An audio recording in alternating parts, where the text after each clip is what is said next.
Praise the lord. Good morning. ప్రభువైన యేసుక్రీస్తు నామంలో ఈ ఉదయకాల సమయంలో మీకు అందరికీ కూడా ప్రత్యేకమైనటువంటి వందనాలు తెలియజేస్తున్నాను. ప్రియ దేవుని బిడ్డలారా, ఈ ఉదయకాల సమయంలో గుడ్ న్యూస్ని ధ్యానిద్దామా?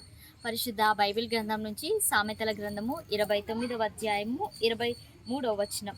ఎవని గర్వము వానిని తగ్గించును. ఆమె దేవుని నామానికి మహిమ కలుగును గాక. ప్రియ దేవుని బిడ్డలారా, ఈ యొక్క ఉదయకాల సమయంలో పరిశుద్ధ ఆత్మదేవుడు మిమ్మల్ని అందరినీ కూడా దీవించును గాక. ఆమె ఈ రోజున దేవుడు మనతో మాట్లాడుతున్నటువంటి మాట, ఎవని గర్వము వానిని తగ్గించును. నిజమే కదండి.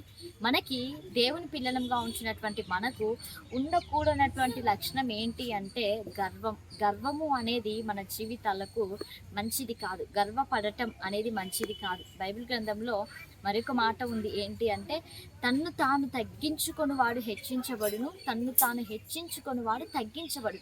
ఎవరైతే హెచ్చింపబడతారో వారు తగ్గించబడతారు, ఎవరైతే తగ్గించుకుంటారో వారు హెచ్చించబడతారు. మరి ఒక మాట ఏంటి అంటే, నాశనమునకు ముందు గర్వము నడుచును.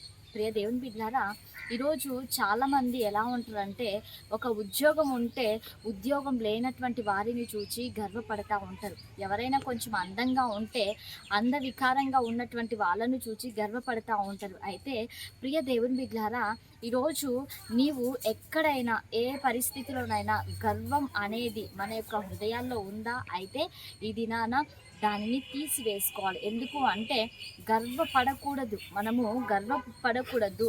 మనం హెచ్చించుకునేటువంటి పరిస్థితులు కలిగి ఉండకూడదు. ఎందుకు అంటే, ఎవరైతే హెచ్చించుకుంటారో వారు తగ్గించబడతారో అని దేవుని మాటలు సెలవిస్తూ ఉంది. కాబట్టి గర్వపడకుండా మనము తగ్గించుకునేటువంటి వారమై, దేవుని పిల్లలంగా ఉంటున్నటువంటి మనము చాలా క్రమశిక్షణగా మెలిగేటువంటి వారమై మనం ఉండినప్పుడు పరిశుద్ధ ఆత్మదేవుడు మనల్ని అందరినీ కూడా తప్పక దీవిస్తాడు. మరి అందరం కళ్ళు మూసుకుందామా? ప్రార్థన చేసుకుందాం.